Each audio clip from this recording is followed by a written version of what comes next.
Le sol craquait sous les bottes glacées. Au loin, un train militaire s'arrêtait sans prévenir au milieu de nulle part. Le silence, à peine troublé par le vent, était plus inquiétant que le bruit des coups de feu. C'était l'Ukraine, en pleine Seconde Guerre mondiale. Entre collines enneigées, villages couverts de boue et champs déserts, des hommes sans nom étaient envoyés au front sans savoir s'ils reviendraient. Les ordres venaient de Moscou ou de Berlin, mais ils étaient exécutés là, sur les routes ouvertes entre rivières et plaines. Il n'y avait pas d'arrière, pas d'abri. Chaque maison pouvait devenir une tranchée, chaque colline, une cible. Les civils regardèrent passer les soldats avec peur et résignation. Certains étaient emmenés avec eux, d'autres enterrèrent ce qu'ils pouvaient avant de fuir. L'hiver n'épargnait personne, et les batailles non plus. Au fil des jours, l'Ukraine devenait non pas une ligne de front, mais un champ où tout se désagrégeait.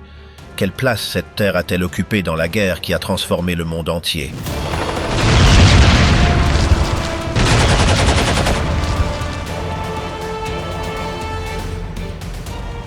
Choc à la frontière, les premières heures sur la rivière Boug.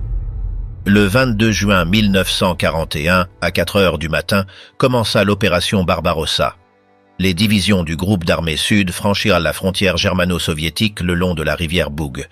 La région à l'ouest de l'Ukraine fut l'une des premières à recevoir des tirs d'artillerie, des attaques aériennes et des unités d'assaut. Les garnisons soviétiques étaient en état d'alerte, mais ne répondirent pas immédiatement. Les commandements locaux n'avaient pas l'autorisation d'agir sans ordre du haut commandement. Durant les 6 premières heures, l'avancée allemande parvint à pénétrer jusqu'à 10 km. Les unités blindées rompirent les lignes défensives construites lors de la décennie précédente. Les ponts furent pris avant d'être détruits. Certaines troupes soviétiques tentèrent de faire sauter des points de passage secondaires, mais furent neutralisées par des tireurs d'élite et des attaques aériennes. Les divisions allemandes disposaient de chars Panzer III et IV, d'un soutien aérien constant de la Luftwaffe et d'unités motorisées aguerries. En revanche, la majorité des soldats soviétiques étaient des recrues. Beaucoup n'avaient jamais reçu d'entraînement au feu réel. Leur armement était inférieur en mobilité et en portée. Les lignes de communication furent interrompues par sabotage ou bombardement. Dans plusieurs secteurs, les troupes agissaient sans contact avec le commandement supérieur. Au point de passage de Sokal, un bataillon soviétique résista pendant presque 12 heures. Il s'était retranché dans des positions construites autour d'une ancienne fortification en béton. Le terrain les protégeait partiellement du feu direct. Cependant, ils ne disposaient d'aucun renfort. L'artillerie allemande concentra un feu continu. À la tombée de la nuit, seuls une dizaine de défenseurs étaient encore en vie. Le reste avait été éliminé ou capturé. Plus au sud, dans le secteur de Podvolochisk, les défenses furent dépassées en 2 heures. Le commandant de l'unité locale fut tué par une explosion. La résistance s'effondra. Les troupes restantes se dispersèrent vers l'est. Certaines tentèrent de se regrouper sur la deuxième ligne défensive, à 30 km plus loin, mais furent interceptées par des unités motorisées allemandes. L'aviation soviétique n'intervint pas efficacement. Les aérodromes les plus proches furent attaqués dès la première vague aérienne. De nombreux avions furent détruits au sol. Les pilotes disponibles ne reçurent ni coordonnées précises ni instructions sur les cibles. La couverture aérienne fut anéantie. Les tentatives de contre-attaque furent minimes. Dans un seul secteur, une batterie anti-char réussit à détruire 2 véhicules blindés ennemis. Toutefois, elle fut localisée par de l'artillerie à longue portée et anéantie en quelques minutes. La réaction soviétique fut désorganisée. Chaque commandant agissait avec des informations partielles et sans perspective de soutien. Les pertes s'accumulèrent rapidement. Les blessés ne pouvaient être évacués. Les ambulances étaient des cibles faciles. Beaucoup furent soignés par leurs camarades avec des bandages de fortune. Certains moururent faute de traitement.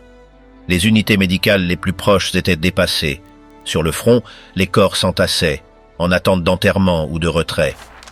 L'objectif allemand était d'avancer jusqu'à Lviv en 5 jours. Les forces déployées dans le secteur occidental de l'Ukraine devaient être détruites ou dispersées avant cela.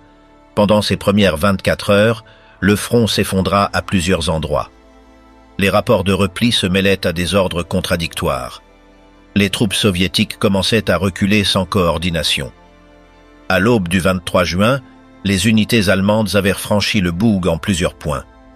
Les positions défensives soviétiques dans cette zone cessaient d'exister en tant que ligne continue. L'ennemi progressait vers l'intérieur. La frontière n'était plus un obstacle, elle n'était qu'une ligne franchie. La poche d'Ouman, encerclement et anéantissement au cœur de l'Ukraine. Le 5 août 1941, dans les vastes plaines entre les rivières Boug méridionale et Dniepr, des unités allemandes parvinrent à encercler plus de 100 000 soldats de l'armée rouge dans la région d'Ouman. Les groupements de la 6e armée et du 1er groupe Panzer convergèrent depuis le nord et le sud, piégeant les 6e et 12e armées soviétiques, composées en grande partie de recrues venus d'Ukraine centrale et orientale. Les jours précédant la fermeture du périmètre furent marqués par une retraite désordonnée des défenseurs. Les ordres de l'état-major de tenir les positions sans soutien effectif provoquèrent des ruptures internes. Les lignes improvisées ne résistèrent pas à la pression des blindés ennemis. Les colonnes tentant de se réorganiser furent bombardées depuis les airs par la Luftwaffe, qui maintenait une supériorité totale. Les routes étaient saturées de véhicules endommagés, de chevaux abandonnés, d'équipements inutilisables et de cadavres de combattants touchés pendant la retraite. Une fois l'encerclement achevé, les assaillants commencèrent à réduire la résistance interne de manière systématique. Les formations soviétiques, coupées de toute communication, à court de ressources et sans lien avec le commandement supérieur, opéraient de manière isolée.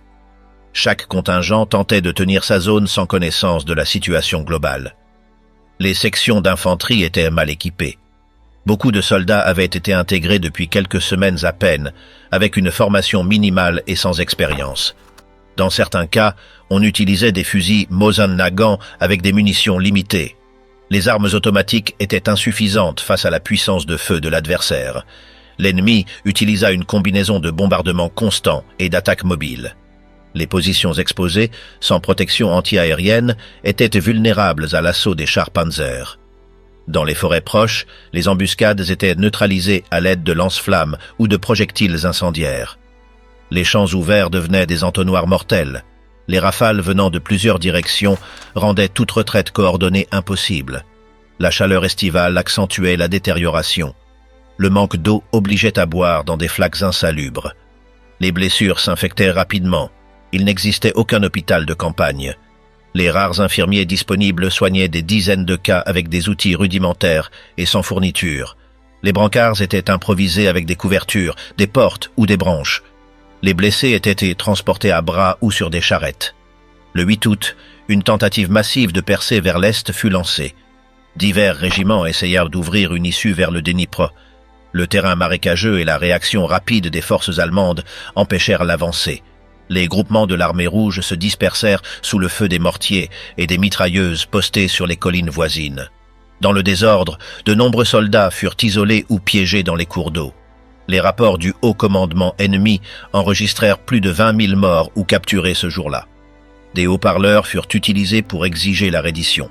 Certains officiers soviétiques ordonnèrent de poursuivre le combat. D'autres, face à l'effondrement total, autorisèrent leurs subordonnés à tenter de fuir en groupe. La cohésion disparut. Des combattants épuisés et affamés abandonnaient leur position à la recherche de nourriture dans les champs ou parmi les ruines. Il n'y avait aucun refuge. Les villages proches étaient vides ou sous occupation allemande. Le groupe Panzer agissait rapidement. Sa tâche était d'éliminer tout foyer de résistance et d'avancer vers l'est. Il ne s'arrêtait pas pour consolider le terrain. Les unités mécanisées rasèrent le secteur, laissant la zone sous contrôle de l'infanterie. Les prisonniers étaient rassemblés et envoyés à l'arrière sous surveillance armée. Beaucoup furent forcés de marcher pendant des jours, sans nourriture ni eau, vers des centres de transit situés à l'ouest. Parmi les encerclés, un grand nombre d'Ukrainiens avaient été mobilisés dans les rangs soviétiques. Certains combattirent jusqu'au dernier moment. D'autres se rendirent dès qu'ils en eurent l'occasion. Il n'existait pas de système de commandement unifié. Chaque groupe agissait selon des décisions locales. Certains commandants furent exécutés pour avoir refusé de continuer. D'autres disparurent après avoir perdu le contact avec le reste des forces. Les chiffres de l'opération furent considérables. Des estimations ultérieures évoquent plus de 100 000 pertes, entre morts, prisonniers et disparus. L'impact immédiat fut stratégique. La retraite de l'armée rouge s'accéléra. Des régions comme Kirovograd et Kryvyi Rih restèrent sans défense. Les forces de l'Axe atteignirent le Dniepr sans rencontrer de défense organisée pendant plusieurs semaines. Le terrain conserva des traces visibles pendant des mois. Les tranchées creusées à la hâte restèrent béantes. Les champs cultivés devinrent des terres de désolation. Des restes de véhicules, d'armes, de vêtements et d'objets personnels rouillaient au soleil. Dans plusieurs secteurs, les corps ne furent enterrés que longtemps après. Les pluies entraînaient tissus, munitions et os vers les routes principales. L'effet humain fut moins visible, mais plus persistant. Les familles des recrues ne reçurent jamais d'explication. La majorité furent enregistrées comme disparues. Les autorités soviétiques évitèrent de reconnaître l'ampleur de la défaite. Les documents furent classifiés. Les pertes ne furent pas rendues publiques. Dans les villages, le silence et l'absence remplacèrent les noms. Pour le commandement allemand, ce fut une victoire tactique exécutée avec rapidité et efficacité. Pour les encerclés, une élimination progressive sans possibilité de défense. L'opération à Ouman ne fut pas une bataille équilibrée. Ce fut une action unilatérale contre un ennemi fragmenté, mal équipé et dépassé à tous les niveaux. Le sol ukrainien absorba les conséquences. La contre-offensive de Kharkov, offensive échouée et désastre opérationnel soviétique. Le 12 mai 1942, l'armée rouge lança l'une de ses plus grandes offensives en territoire ukrainien depuis le début de l'invasion allemande. L'objectif était de reprendre la ville de Kharkov, alors sous le contrôle du groupe d'armée sud. L'opération, conçue par le haut commandement soviétique comme une opportunité de percer le front oriental, se termina par l'une des défaites les plus coûteuses jusqu'alors. Le plan prévoyait une attaque double depuis les flancs nord et sud, avec l'intention d'encercler la ville et de couper ses routes d'approvisionnement. La force d'assaut était composée de plus de 700 000 hommes, appuyés par 1000 chars, de l'artillerie lourde et une aviation limitée. Les formations engagées agissaient sous le front du sud-ouest, dirigées par le général Timochenko, en coordination avec Moscou. Durant les premiers jours, la poussée fut efficace. Certaines lignes défensives ennemies cédèrent sous la pression initiale. Les combattants soviétiques traversèrent la rivière Donets, capturèrent plusieurs localités au sud et forcèrent les défenseurs à se replier sur des positions secondaires. Les tranchées ennemies furent prises d'assaut et des brigades blindées furent déployées pour exploiter les brèches. Cependant, le dispositif soviétique présentait des faiblesses critiques. Les renseignements sur le déploiement adverse étaient imprécis. La coordination entre secteurs était faible. Les forces mobiles manquèrent de carburant pour maintenir l'élan. Les conditions du terrain, boueux et irréguliers, gênèrent la progression. Les lignes de communication étaient vulnérables au sabotage et aux interférences. Le commandement allemand, informé du développement de l'attaque, évita de réagir avec précipitation. Au lieu de se replier, il organisa une contre-attaque en tenaille. Tandis que les formations soviétiques avancèrent vers la ville, la première armée Panzer lança une manœuvre depuis le flanc sud, ciblant les zones de déploiement initiales. L'objectif était de reproduire le modèle d'encerclement déjà utilisé à Ouman, mais à plus grande échelle. Le 17 mai, les premiers signes de l'effondrement logistique apparurent. Les convois de ravitaillement furent interceptés ou détruits. Les stations radio perdirent le contact. Les ordres arrivaient incomplets ou en retard. Sur le terrain, les commandants ne comprenaient pas encore qu'ils étaient encerclés. 2 jours plus tard, l'encerclement se referma à l'est de la rivière Donets. Plus de 200 000 combattants soviétiques se retrouvèrent pris en étau entre 2 fronts opposés. Les routes de fuite étaient bloquées. L'artillerie allemande bombardait sans relâche les positions encerclées. L'aviation de l'Axe attaquait dépôts, carrefours et regroupements. Les tentatives de briser l'encerclement furent nombreuses, mais désorganisées. Les brigades disposant encore de blindés tentèrent d'avancer en petites formations. Le manque de reconnaissance exposa nombre d'entre elles à des embuscades. Les avions soviétiques, en infériorité technologique et numérique, ne parvinrent pas à protéger les colonnes en mouvement. À l'intérieur du périmètre, la situation se dégradait rapidement. Le manque de munitions obligeait à limiter l'usage des armes. Les pièces d'artillerie privées de projectiles étaient rendues inutilisables. On creusait de nouvelles tranchées avec des outils improvisés. Les conditions médicales étaient précaires. La chaleur, la déshydratation et les cadavres non évacués accéléraient la décomposition physique. Le 21 mai, Staline autorisa un repli limité. Mais le temps jouait contre eux. Les groupements encore capables de tenter une sortie étaient désorganisés ou gravement affaiblis. Les officiers ayant planifié des évacuations contrôlées furent tués par le feu ennemi avant de pouvoir les mettre en œuvre. Le reste se retrouva piégé dans des champs ouverts, sans couverture ni commandement.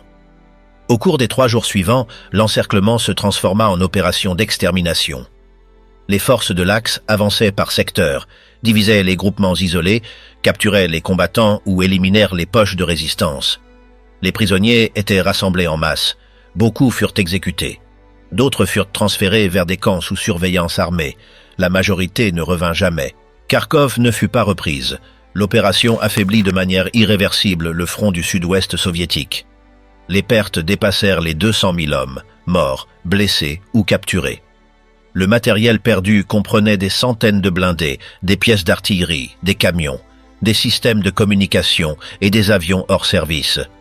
La région fut dévastée. Les villages utilisés comme voies de passage furent détruits.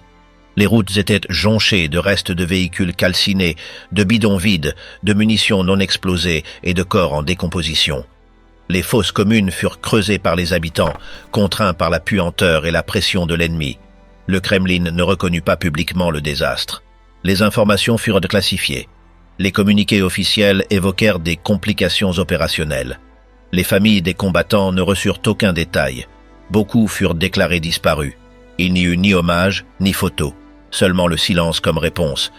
La tentative de reprise de Kharkov échoua non seulement en tant qu'opération tactique, ce fut une erreur stratégique qui affaiblit l'armée rouge alors qu'elle ne s'était pas encore remise des pertes de l'année précédente.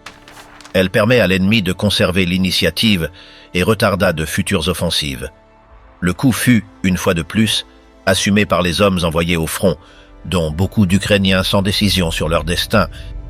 L'explosion qui ravagea le Dniepr, le jour où Dnipro fut sacrifié. Le 18 août 1941, en pleine offensive allemande vers l'Est, l'armée rouge exécuta l'une des manœuvres les plus drastiques de toute la guerre en Ukraine, la destruction totale du barrage hydroélectrique de Dnipro. L'édifice, situé sur la rivière du même nom dans la ville de Zaporijia, représentait l'un des plus grands projets d'ingénierie de l'Union soviétique. La décision de le faire sauter fut prise par l'état-major pour freiner l'avancée ennemie, même au prix de vies civiles et militaires concentrées en aval. Le barrage, construit dans les années 1930, était devenu un symbole d'industrialisation. Sa capacité électrique alimentait usines, chemins de fer et villes. Il servait également de barrière naturelle stratégique. Avec les troupes allemandes franchissant le Boug méridional et approchant du Dniepr, les autorités soviétiques décidèrent de rendre la structure inutilisable.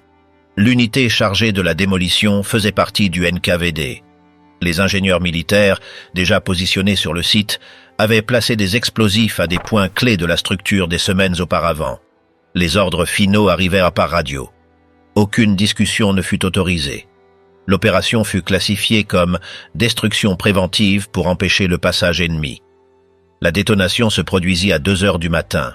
L'explosion fut si puissante qu'elle fut entendue à plusieurs kilomètres. Le barrage céda en quelques secondes. L'eau contenue pendant des années fut libérée avec une force massive. Une vague de plus de 30 mètres de haut descendit le cours du Dniepr, ravageant tout sur son passage.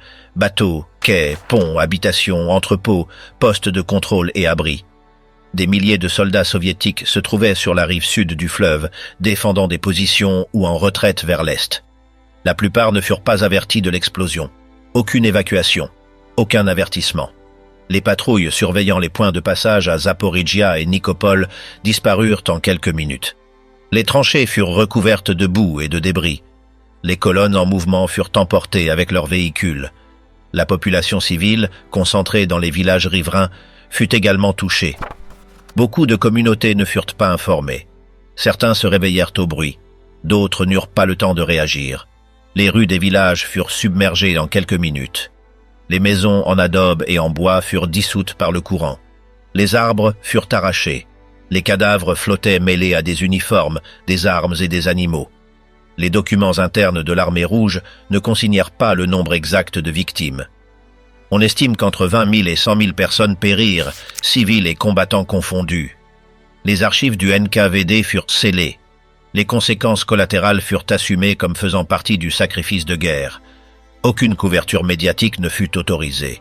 Les photographies aériennes prises ultérieurement montrent une bande de destruction de plus de 150 km.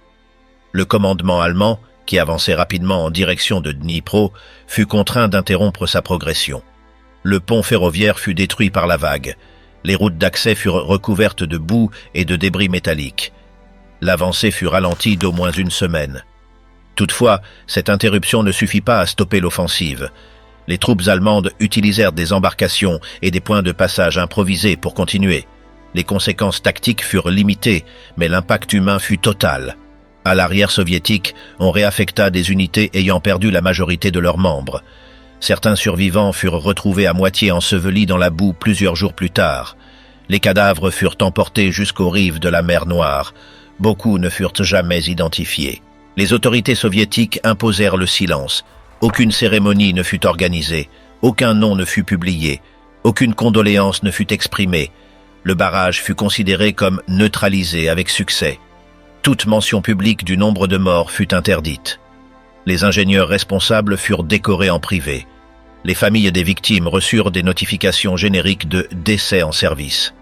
La ville de Zaporijjia devint en partie inutilisable.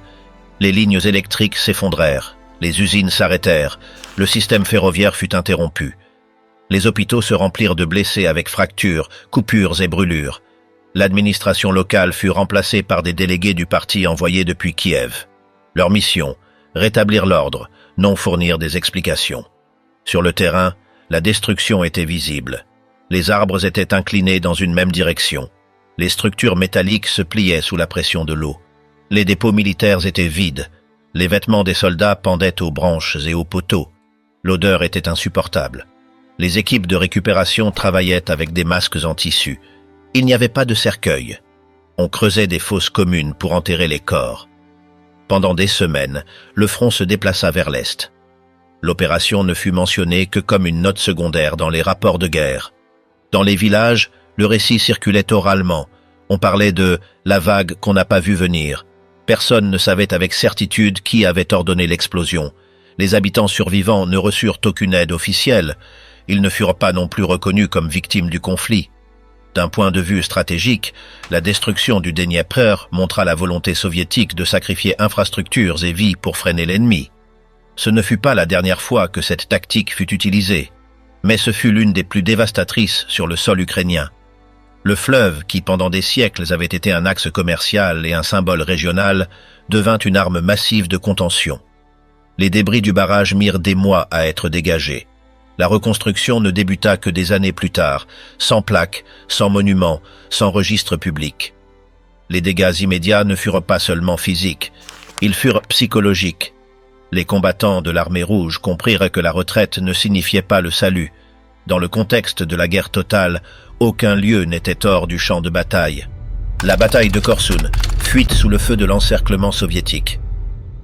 Le 24 janvier 1944, l'armée rouge lança une offensive d'encerclement contre les forces allemandes déployées dans la région de Korsun-Tchevchenkivski, au sud-ouest de Kiev. L'opération fut menée par les 1er et 2e fronts ukrainiens, avec pour objectif d'encercler les troupes du groupe d'armée sud, qui résistaient encore après l'effondrement de la ligne du Dniepr. La zone choisie était stratégique. Les forces allemandes tenaient une position en saillie entre les rivières Dniepr et Ros. La manœuvre soviétique fut planifiée pour fermer l'encerclement depuis le nord et le sud, en imitant la tactique utilisée des années auparavant par les Allemands à Ouman. En moins d'une semaine, le périmètre fut scellé. À l'intérieur se retrouvèrent piégés environ 60 000 soldats allemands des 11e et 42e corps d'armée, avec chars, véhicules et ravitaillements. Le terrain présentait des conditions extrêmes. Les températures nocturnes descendaient à 20 degrés en dessous de zéro. La neige recouvrait les routes. La boue gelée empêchait toute manœuvre rapide. La visibilité était limitée par les tempêtes de neige. L'artillerie soviétique, bien positionnée sur les hauteurs environnantes, commença à frapper les points clés du périmètre allemand. L'aviation de l'armée rouge menait des missions d'interdiction constante pour empêcher tout ravitaillement aérien. À l'intérieur de l'encerclement, les Allemands improvisèrent des lignes défensives. Ils creusèrent des tranchées gelées, renforcèrent les structures existantes et réorganisèrent leurs positions par secteur. Le général Wilhelm Stemmermann prit le commandement conjoint des troupes encerclées. Sa priorité était de maintenir le contrôle interne et d'organiser une tentative de percée si les conditions le permettaient. Le siège soviétique fut consolidé le 28 janvier. Les unités allemandes manquaient de ravitaillement adéquat.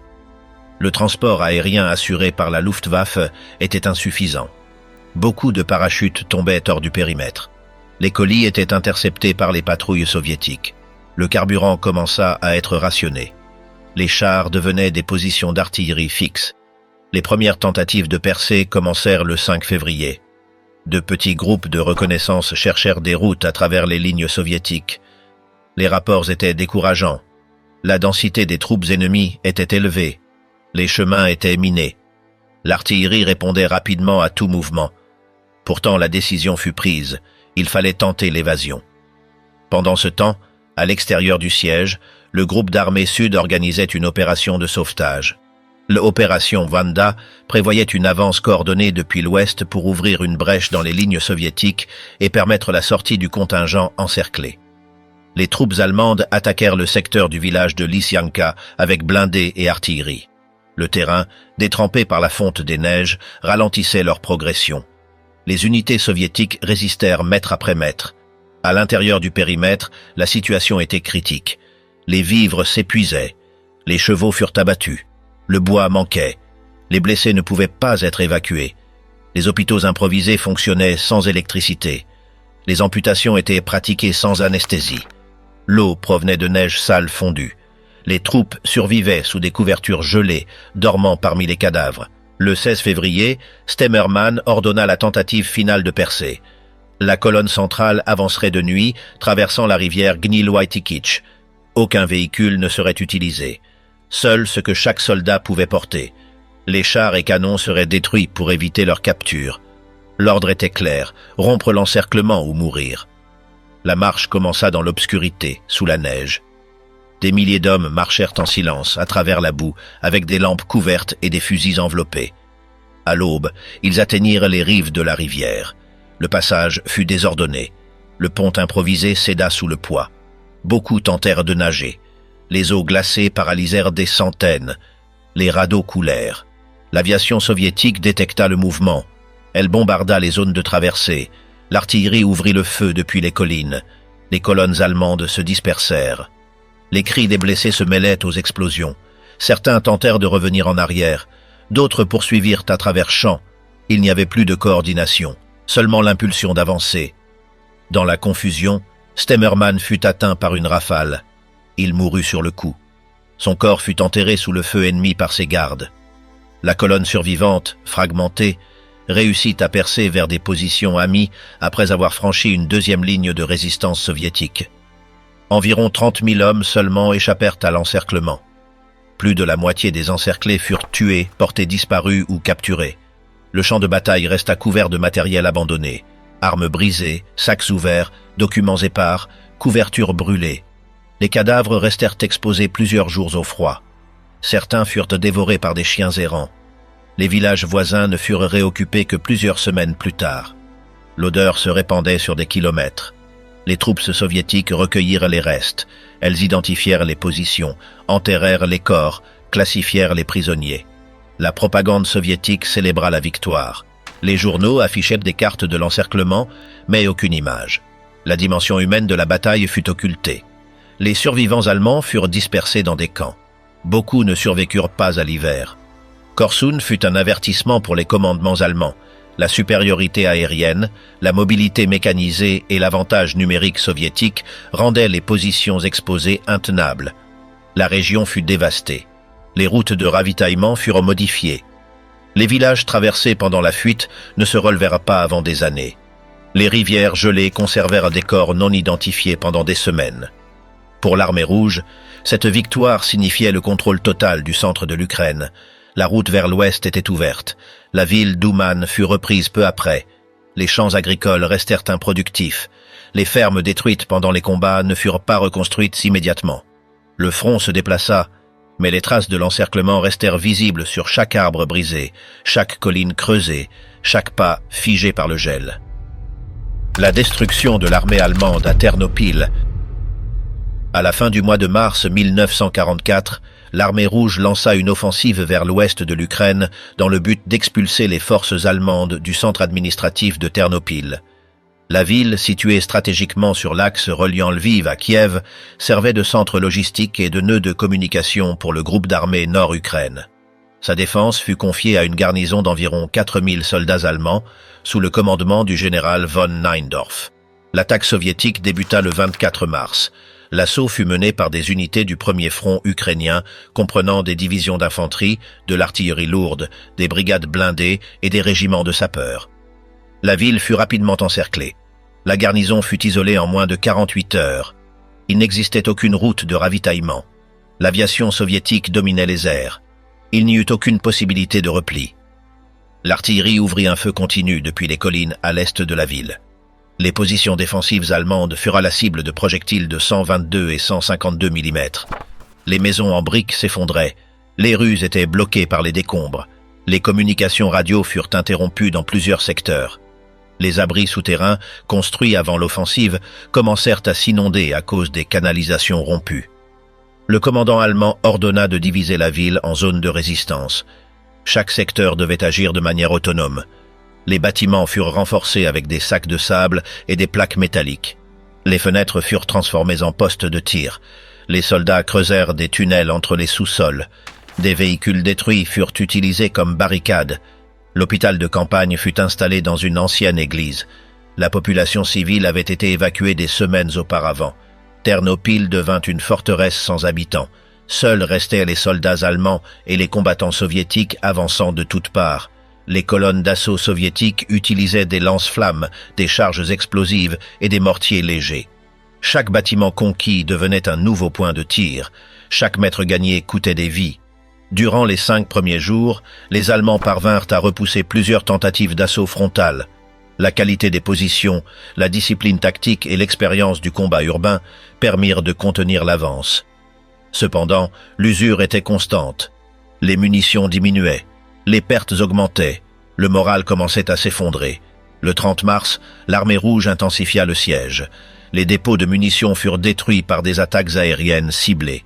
Les camions qui tentèrent d'approcher par l'ouest furent anéantis avant d'atteindre la ville. L'encerclement était total. Les températures nocturnes tombaient en dessous de zéro. Les blessés ne pouvaient être évacués. Les cadavres s'entassaient dans les escaliers des abris. Le 1er avril, les Soviétiques lancèrent une attaque coordonnée sur plusieurs axes. L'artillerie bombarda pendant 6 heures. Ensuite, les troupes pénétrèrent par les quartiers nord et est. Les combats se déroulèrent maison par maison. Des grenades étaient lancées par des fenêtres brisées. Les soldats descendaient le long de façades effondrées. Les rues étaient couvertes de débris, de sang et de fragments d'uniformes. Les Allemands ripostaient avec des mitrailleuses et des fusils depuis des positions fixes. Toutefois, le nombre de défenseurs diminuait rapidement. Les munitions étaient presque épuisées. Les grenades étaient lancées avec retard. Certains combattants utilisaient des armes capturées. D'autres luttaient au corps à corps avec des baïonnettes ou des couteaux improvisés. Le général von Neindorf fut touché par des éclats alors qu'il dirigeait une manœuvre défensive à une intersection principale. Il mourut sans être évacué. Son corps fut traîné par ses hommes jusqu'à une tranchée couverte. Le commandement fut désorganisé. Les unités restantes opéraient sans coordination. Le système de défense se fragmenta en foyers de résistance isolés. Au cours des jours suivants, les Soviétiques progressèrent dans les quartiers industriels. Les usines furent prises une à une. Les colonnes allemandes se replièrent vers le centre. Les derniers bastions furent l'hôtel de ville, la gare ferroviaire et un groupe d'entrepôts militaires.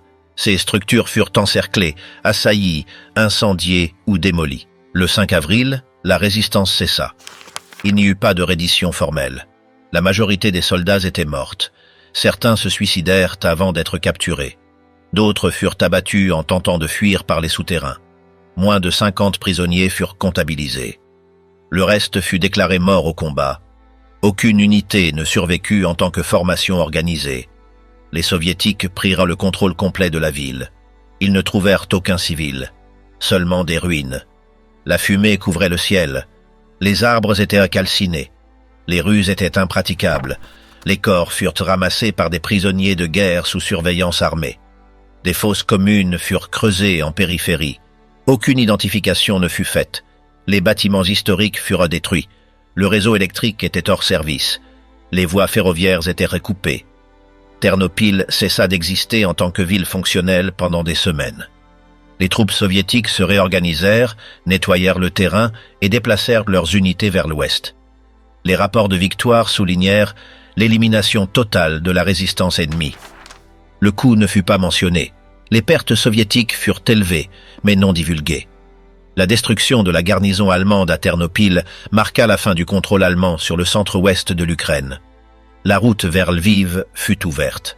L'opération démontra la capacité soviétique à éliminer des positions urbaines fortifiées par siège et attrition. Elle révéla aussi que le haut commandement allemand ne pouvait plus tenir des places isolées sans risquer leur perte totale.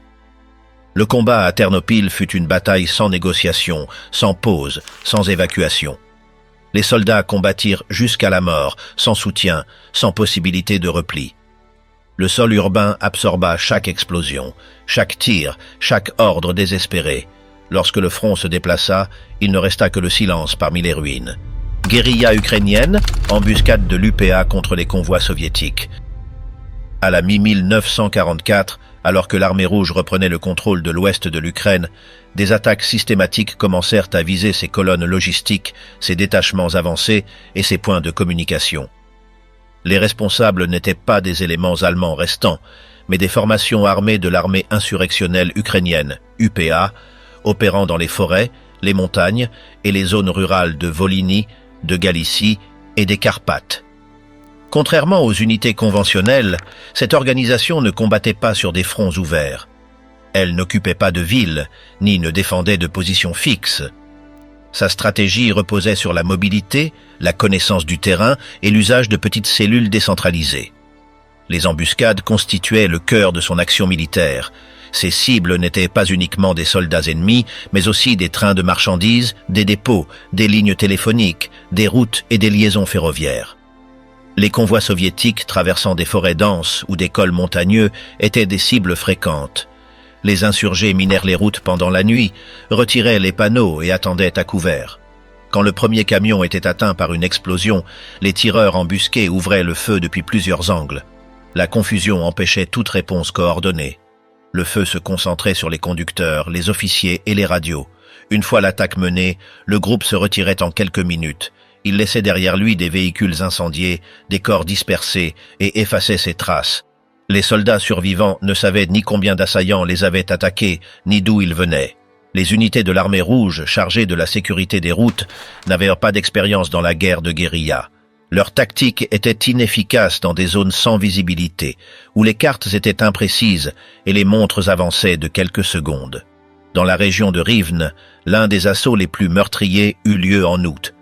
Un train blindé fut déraillé sur un tronçon préalablement saboté. L'explosion fut suivie d'un assaut à la grenade, de tirs croisés et de tirs dirigés vers les wagons de commandement. Le matériel fut détruit.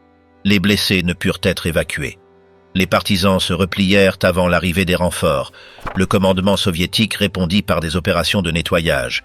Il déploya des unités spéciales du NKVD, des barrages routiers et des patrouilles mobiles. Les habitants furent interrogés. Des arrestations massives eurent lieu et un couvre-feu fut instauré. Mais les insurgés ne se trouvaient pas dans les villages. Ils vivaient dans les forêts, dans des grottes, dans des abris enterrés construits avec des troncs, de la terre et des feuilles. Certains ne se rendaient pas dans les zones peuplées pendant des semaines. L'armement des combattants provenait de multiples sources: butins de guerre, arsenaux allemands abandonnés, approvisionnement propre. Leur arsenal comprenait des fusils automatiques, des mitrailleuses légères, des explosifs artisanaux et des cartes dessinées à la main. Chaque unité comptait entre 10 et 50 membres. Ils ne portèrent pas d'uniforme standard.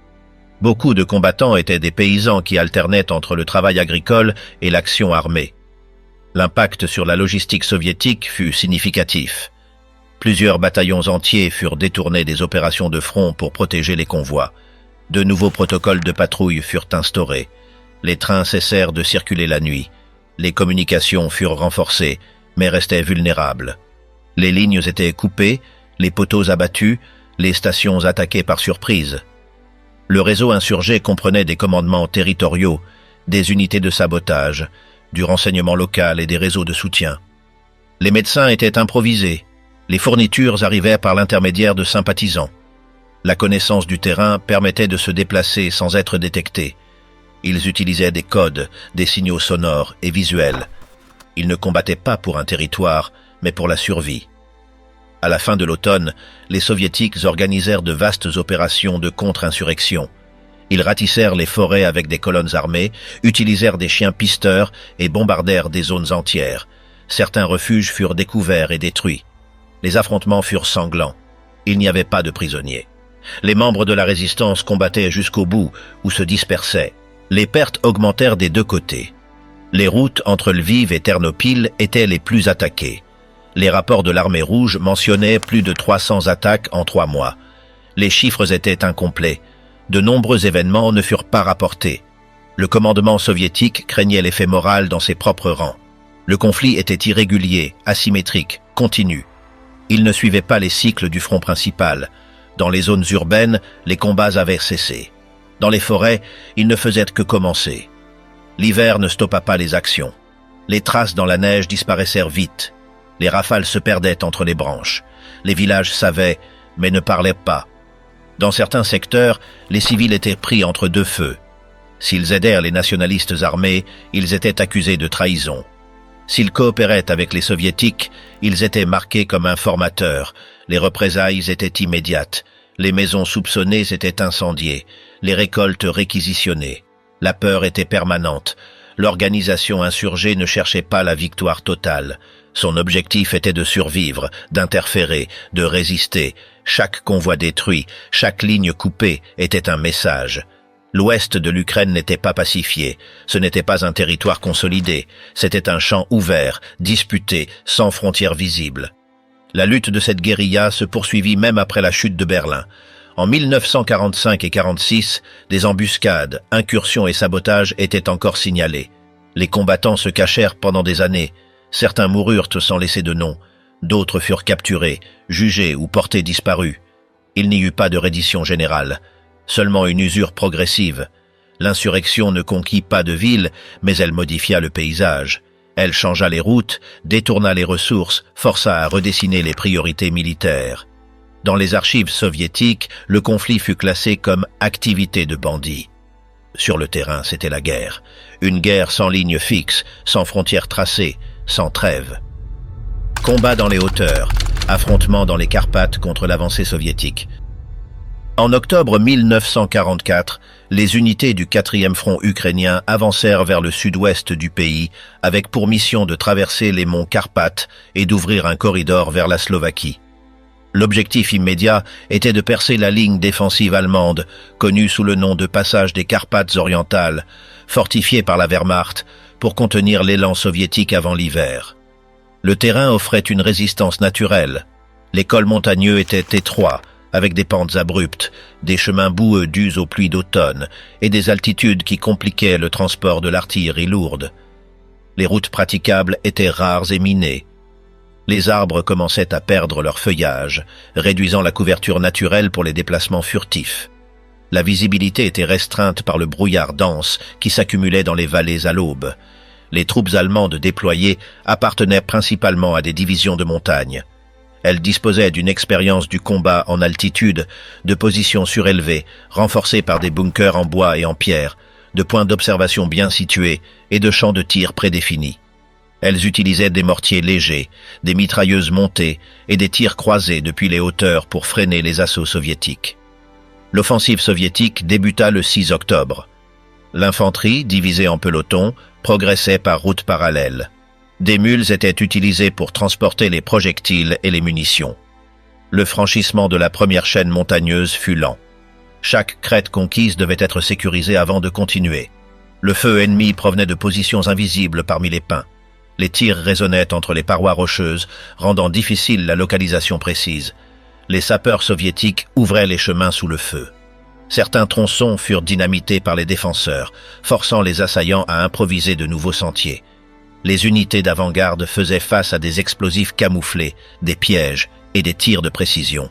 Les éclaireurs utilisaient cordes, crampons et piolets pour franchir les zones les plus abruptes. Le combat était lent, physique, constant. L'artillerie soviétique dut s'adapter.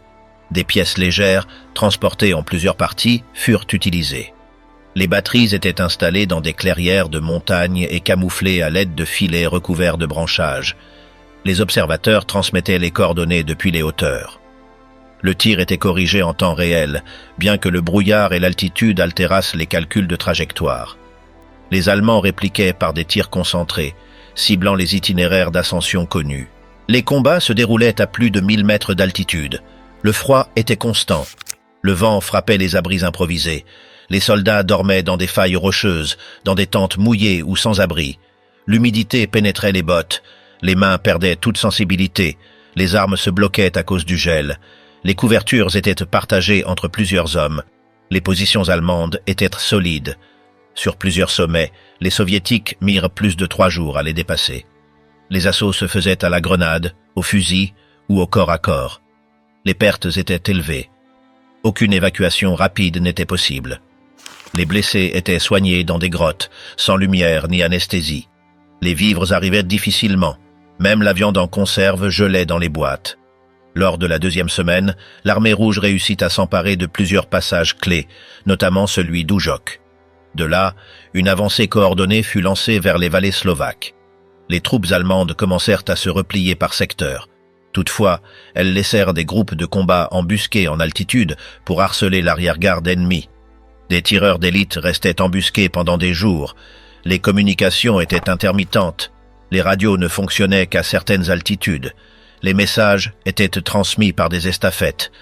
Parfois, les ordres arrivaient avec plusieurs heures de retard. Les commandants devaient agir de manière autonome, adaptant leur progression au terrain sans attendre de confirmation. Chaque décision était prise avec peu d'informations. À la mi-octobre, une tempête de neige recouvrit les hauteurs. Le combat ne cessa pas. Les chemins devinrent impraticables. On utilisa des skis et des traîneaux de fortune. L'artillerie cessa ses tirs à cause de la faible visibilité. Les attaques devinrent silencieuses. Les soldats marchaient sans parler, repéraient des traces dans la neige, tiraient par réflexe. Le silence était aussi dangereux que le vacarme. Les villages de montagne, à moitié abandonnés ou détruits, n'offraient aucun refuge. Certains étaient minés. D'autres avaient été transformés en postes de commandement. Les rares habitants observaient en silence. Certains collaboraient par obligation, d'autres par peur. Personne ne parlait des troupes qui passaient. On ne voyait que des traces, de la fumée et des tirs au loin. Le passage complet des troupes soviétiques à travers les Carpates dura plus de 4 semaines. Chaque kilomètre gagné impliqua des combats, des pertes et un effort physique extrême. Les cartes furent corrigées par les soldats eux-mêmes, qui y marquaient sentiers, grottes et lieux d'embuscade. Le repli allemand ne fut pas désordonné. Il s'effectua par lignes successives, avec des mines laissées au croisement et des pièges destinés à attirer les tirs ennemis. Le contrôle final de la zone permit aux Soviétiques d'entrer en Slovaquie, mais la région montagneuse de l'ouest de l'Ukraine ne fut pas sécurisée. Le repli allemand fut remplacé par l'activité irrégulière de l'UPA qui se réactiva dans les zones boisées. La ligne de front se déplaça, mais le terrain resta instable. Les monts Carpates ne connurent pas de bataille massive. Il n'y eut ni blindés, ni villes en ruine, ni colonnes mécanisées. Mais on y combattit pendant des semaines, pas à pas, roche après roche. Les noms des sommets figurèrent dans les rapports tactiques, pas sur des monuments. Ceux qui moururent furent enterrés sous la glace, entre les racines, sans pierre tombale ni registre.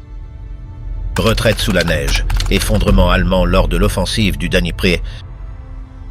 Au début du mois d'octobre 1943, le haut commandement soviétique lança une offensive de grande envergure visant à franchir le Dnieper et à reconquérir les régions centrales de l'Ukraine. L'opération visait à libérer Kiev et à expulser les forces de l'Axe de la rive orientale du fleuve. Ce fut l'une des campagnes les plus vastes menées par l'armée rouge sur tout le front de l'Est. Le Dnieper constituait une barrière naturelle redoutable. Les forces ennemies avaient commencé la construction de fortifications défensives le long de sa rive occidentale, appelée la ligne de l'Est. Toutefois, la rapidité de l'offensive soviétique empêcha l'achèvement des travaux. Dans plusieurs secteurs, les défenseurs ne disposaient que de positions improvisées, mal approvisionnées. Le plan soviétique mobilisa plus de 2 millions de combattants sur l'ensemble du front. Des milliers d'embarcations de fortune furent utilisées pour franchir le fleuve, Barges, troncs attachés, plateformes flottantes, voire portes reliées par des cordes. La traversée eut lieu sous un feu nourri, avec l'appui de l'artillerie postée sur la rive orientale. Les unités traversaient de nuit, dissimulées par le brouillard ou couvertes par des bombardements préliminaires. Le fleuve se transforma en un corridor de danger permanent. Aux abords de Dnipro, les positions ennemies tentèrent d'empêcher le franchissement à l'aide de tirs concentrés de mitrailleuses et de mortiers. Cependant, le nombre d'assaillants était trop important. Les lignes ne purent contenir la pression. Les garnisons n'avaient pas de réserve suffisante. Dans de nombreux secteurs, elles furent débordées en quelques heures. Le commandement allemand ordonna une retraite générale vers l'intérieur. Les conditions climatiques se dégradaient.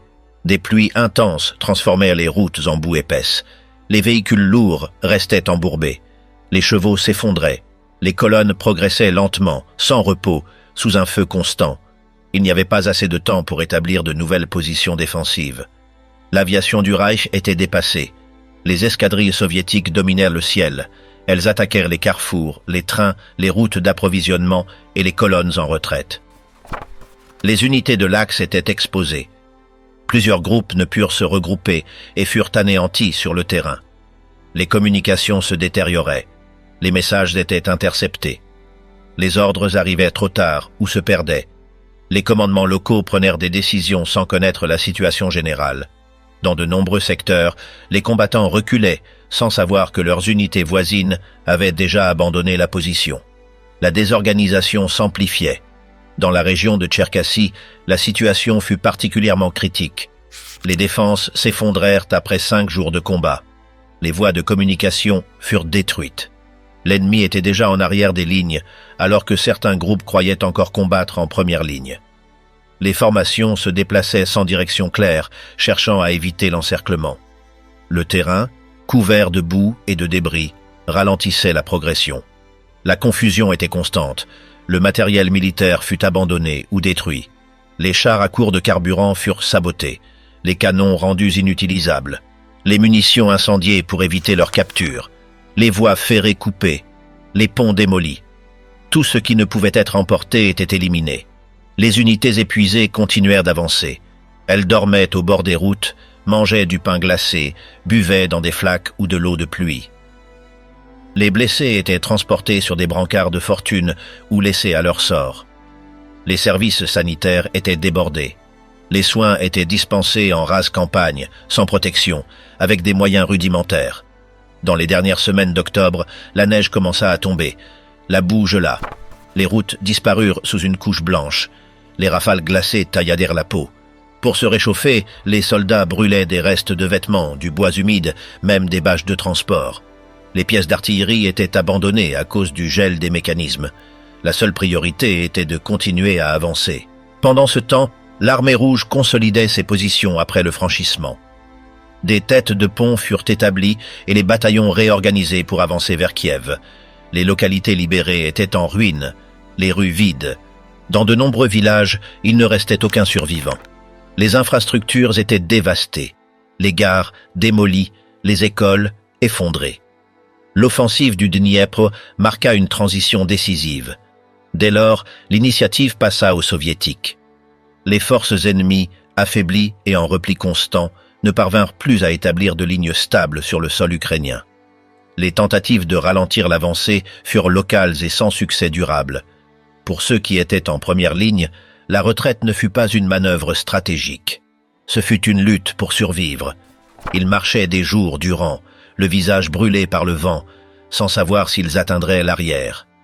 Certains mouraient en chemin, d'autres étaient touchés par des tirs. Beaucoup disparurent dans la neige, sans identité ni sépulture. Le siège d'Odessa, défense côtière et évacuation sous le feu.